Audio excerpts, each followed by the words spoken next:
An evolutionary biologist at Purdue University named William Muir studied chickens. He was interested in productivity. I think it's something that concerns all of us. But it's easy to measure in chickens because you just count the eggs. He wanted to know what could make his chickens more productive, so he devised a beautiful experiment. Chickens live in groups, so first of all he selected just an average flock, and he let it alone for 6 generations. But then he created a second group of the individually most productive chickens. You could call them super chickens. And he put them together in a super flock. And each generation he selected only the most productive for breeding. After 6 generations had passed, what did he find? Well, the first group, the average group, was doing just fine. They were all plump and fully feathered, and egg production had increased dramatically. What about the second group? Well, all but 3 were dead. They'd pecked the rest to death. The individually productive chickens had only achieved their success by suppressing the productivity of the rest. Now, as I've gone around the world talking about this and telling this story in all sorts of organizations and companies, people have seen the relevance almost instantly, and they come up and they say things to me like, that super flock, that's my company. Or, that's my country. Or, that's my life. All my life I've been told that the way we have to get ahead is to compete. Get into the right school, get into the right job, get to the top. And I've really never found it very inspiring. I've started and run businesses because invention is a joy, and because working alongside brilliant, creative people is its own reward. And I've never really felt very motivated by pecking orders or by super chickens or by superstars. But for the past 50 years, we've run most organizations and some societies along the super chicken model. We've thought that success is achieved by picking the superstars, the brightest men or occasionally women in the room, and giving them all the resources and all the power. And the result has been just the same as in William Muir's experiment: aggression, dysfunction, and waste.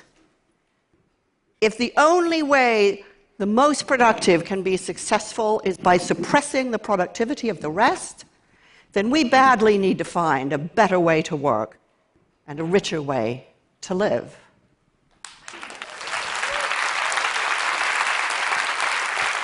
So what is it that makes some groups obviously more successful and more productive than others? Well, that's the question a team at MIT took to research. They brought in hundreds of volunteers, they put them into groups, and they gave them very hard problems to solve.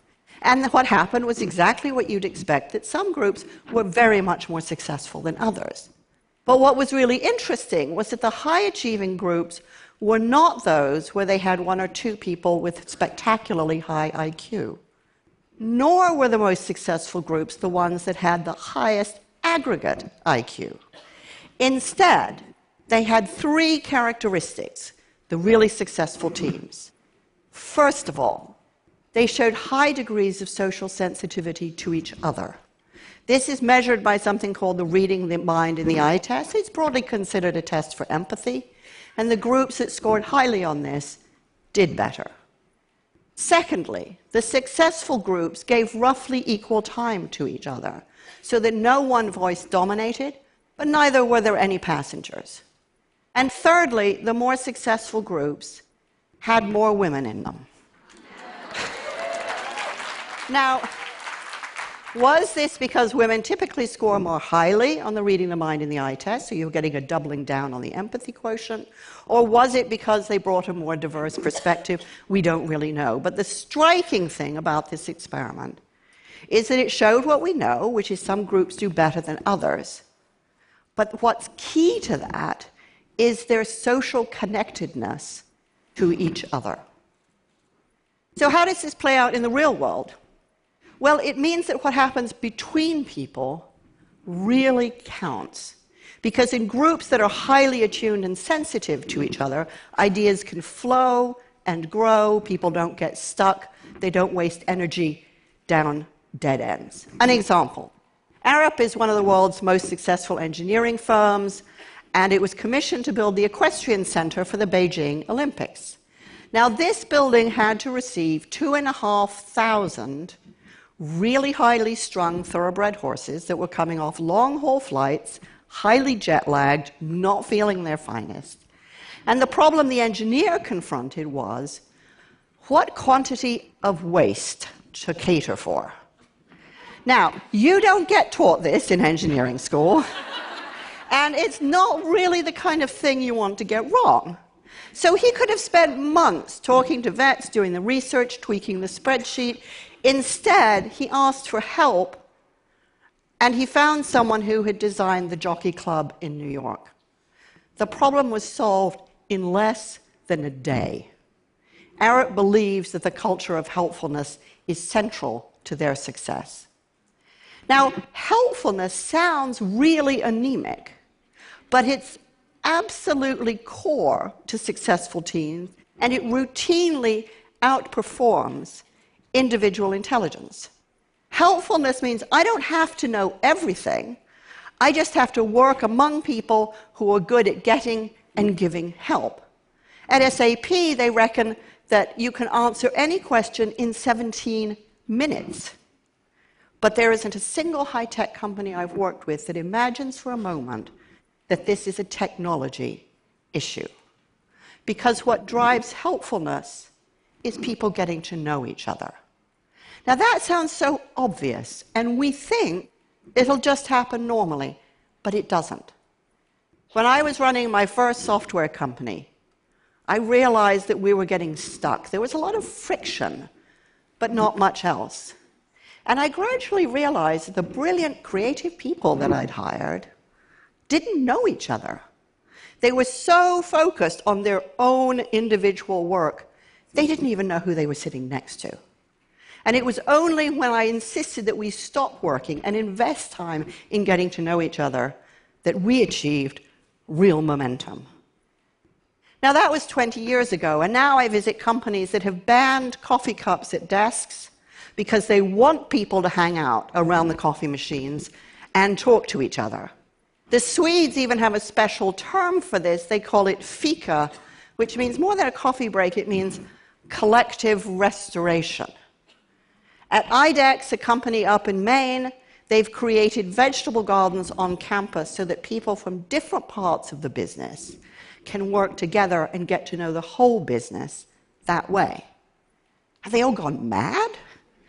Quite the opposite. They figured out that when the going gets tough, and it always will get tough if you're doing breakthrough work that really matters, what people need is social support, and they need to know who to ask for help. Companies don't have ideas. Only people do.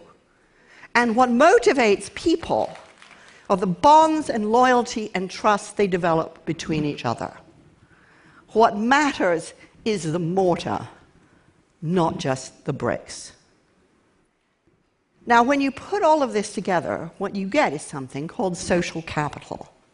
Social capital is the reliance and interdependency that builds trust. The term comes from sociologists who were studying communities that prove particularly resilient in times of stress.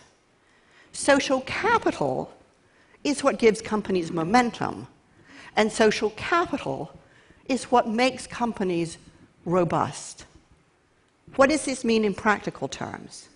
It means that time is everything, because social capital compounds with time.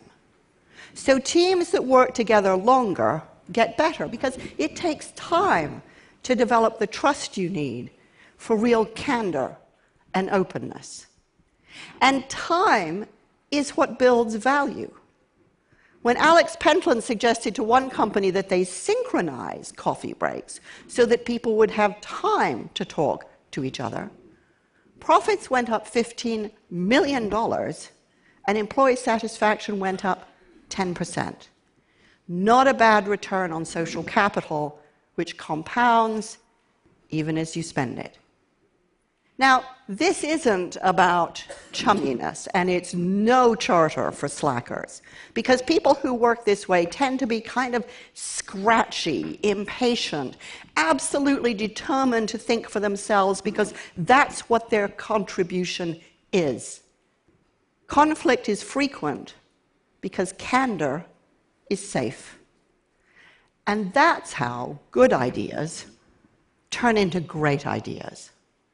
Because no idea is born fully formed. It emerges a little bit as a child is born, kind of messy and confused, but full of possibilities. And it's only through the generous contribution, faith, and challenge that they achieve their potential. And that's what social capital supports. Now, we aren't really used to talking about this, about talent, about creativity in this way. We're used to talking about stars. So I started to wonder, well, if we start working this way, does that mean no more stars? So I went and I sat in on the auditions at the Royal Academy of Dramatic Art in London, and what I saw there really surprised me, because the teachers weren't looking for individual pyrotechnics. They were looking for what happened between the students, because that's where the drama is. And when I talked to producers of hit albums, they said, oh, sure, we have lots of superstars in music. It's just they don't last very long. It's the outstanding collaborators who enjoy the long careers, because bringing out the best in others is how they found the best in themselves. And when I went to visit companies that are renowned for their ingenuity and creativity, I couldn't even see any superstars because everybody there really mattered. And when I reflected on my own career and the extraordinary people I've had the privilege to work with, I realized how much more we could give each other if we just stopped trying to be super chickens.